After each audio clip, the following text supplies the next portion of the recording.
在50、60年代，台湾花茶当兴的时阵，7成以上目年花茶目年，拢是对中华花坛来的，是地方真有代表性的产业。是因为极端气候、人口老化这个原因，即马是愈来愈少人种花啊。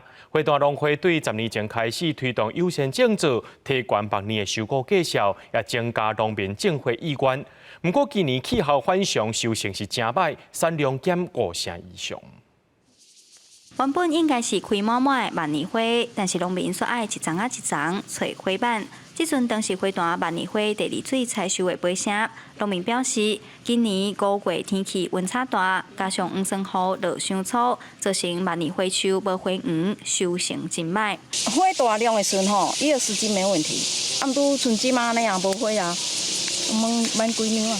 头2礼拜无采花啊，刺尾甲红蜘蛛。 粉刷的危害足严重。农民表示，原底2架地万年花会当收2000斤，但是今年到整才收500-600斤，目前只会当5万第3水有较侪花通收。花坛农会表示，5月到10月长热的时阵是万年花的收成期，势头辛苦。即阵老农民退休，少年人无愿意做田，愈来愈少人种花。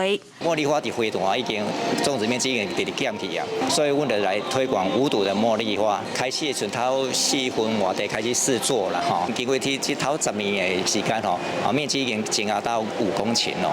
中华花坛是台湾万年花上大的产地，是地方真有代表性的产业。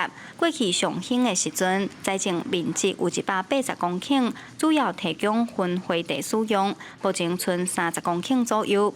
农会10年前开始推动优先栽种，无毒的万年花收购绩效比一般农法种的加出3倍，望增加农民的收益，提高农民种花意愿。记者杨淑晴，中华报道。